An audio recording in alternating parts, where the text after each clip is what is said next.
22nd edition of Facility Management Thank you. Conference. It's my honor and privilege. Sir, how is the facility management sector adapting to the increasing demand of sustainability and green building practices? Can you share an example of a successful implementation you have been involved in? First thing is, facility managers are the owner of built environment, and unless we start taking it seriously, probably it will be really too late for the world. Because at the end of the day, we manage the built environment, which comprises of the commercial building, which itself consume around 39% of carbon emission.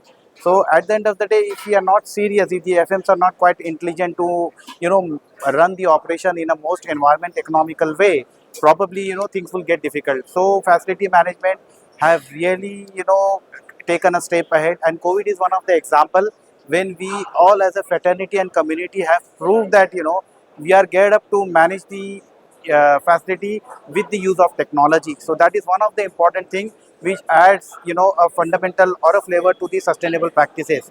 So another important thing is talking about sustainable design and hybrid model.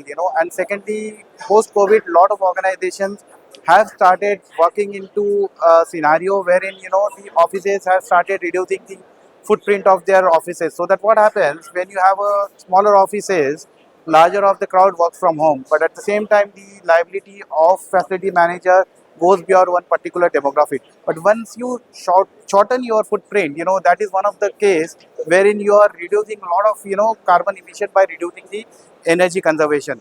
At the same time, there are a lot of initiative wherein we have seen as an organization we did by consolidating a location and moving everybody into a single location wherein we talk about a circular economy. Means at the end of the day, traveling time becomes easier for people. That also helps out in reducing a carbon emission, because the longer is the traveling time, the CO2 emission is high, and when you work on the shorter distance location, probably the CO2 emission is low. So that is one of the initiative which we took, wherein we brought people to a place wherein most of the people are staying in and around of the organization.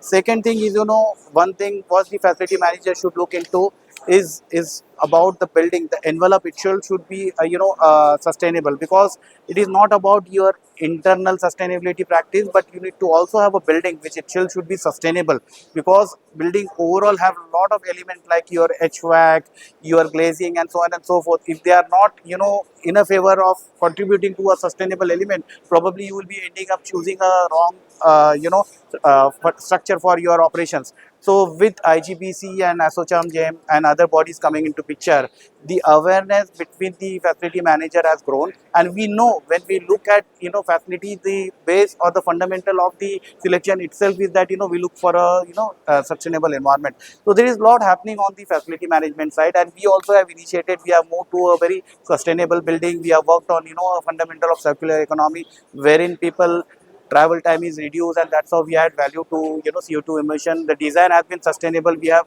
moved from a conventional way of working on a fixed desk to hot desking kind of thing, wherein the hybrid model can be envisaged and encouraged. So there are a lot of practices which we did in past, and a lot of corporates are following various mechanisms by adapting technology, by moving into a model which definitely supports sustainability. So sustainability is now core DNA of every facility manager, and every initiative that we take, we look at sustainability as one of the key fundamentals. So that's all I have to say to. That's amazing, sir. So you just had a very interesting panel on introduction to eco-friendly building materials. How was the session, and what do you think of a forum like this? So sustainability, to be very honest, is a very niche subject. Although we talk a lot about sustainability, but then creating awareness is very important. And by sharing, inputs in from through such kind of forums and bringing like-minded people under one forum wherein they can share their expertise is very important, because today sustainability is new for everyone. What I may know, the other person may not know. What he may know, I may not know probably. So it's all about bringing all relevant profession under one head, and sharing of information is very paramount. So we have governance in place. but understanding that subject in detail is very important.